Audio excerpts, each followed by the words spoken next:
This is Rural Roots Canada, and I'm Eric Smith, getting to the stem and meat of agriculture. In this episode, we talk to Alberta Agriculture and Forestry about the extreme dry conditions across the province and the threat of wildfires to farmers. And we talk safety around the farmyard at this year's Ag for Life Ladies Safety Training Night. But first, we turn our focus to the wildfire situation in Fort McMurray.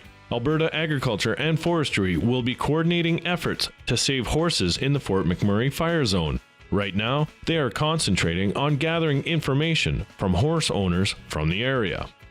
We are trying to gather their information, their contact information, how many horses they still have in, a description of where the horses last were, and we are feeding that information to Alberta Agriculture, and in turn they're feeding the information into Fort McMurray Bylaw Services, and it's our understanding that Bylaw Services is checking on horses.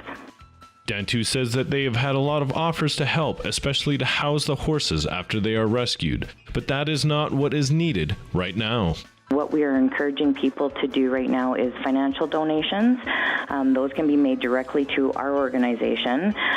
We are recognized by the Alberta government under Alberta Sport Connection, and people that want to donate money can do so either directly to our organization from our homepage, or there is also a form that they can complete for a taxable donation that goes to the Alberta government and it comes back into our organization. She says it's important that no one try to go into the fire zone to round up the horses themselves.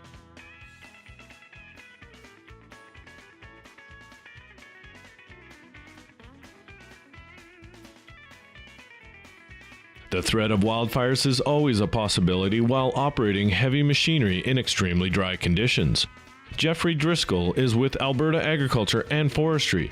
He says it is times like this when everyone has to be extra careful, especially with a large amount of firefighters and resources battling blazes in Fort McMurray and other areas of the province. He says that there is some equipment that you should carry with you at all times.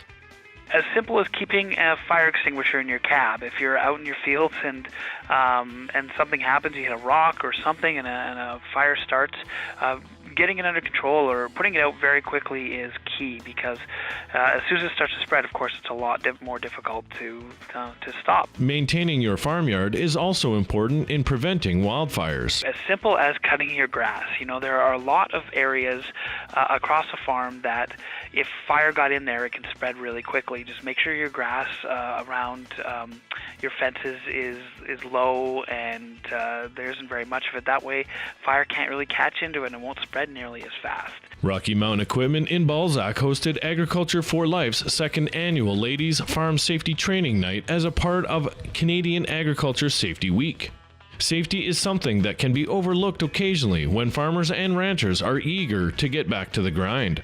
This event teaches ladies how to maintain a safe environment for themselves and how they can ensure a safe environment for their friends and families. Robin from Elite Injury Management talks of the importance of the ladies knowing risk management and first aid to help others learn and practice safe workplace habits. Ladies are the one that kind of drive the safety. You know, he asked the question how many of them had first aid, and everyone's hand went up, and he said, how many of your husbands do? And like 3.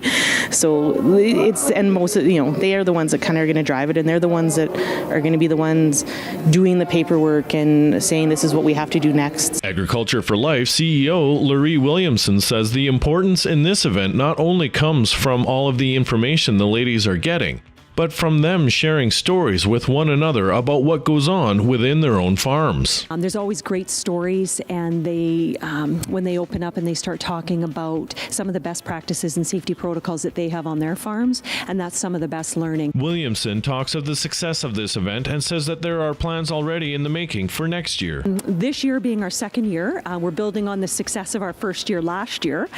We had a lot of ladies that joined us last year that joined us again this year, so we had completely different topics, so they would take something new home. Next year, we will look at doing 2 or 3. We'd like to be able to get across the province.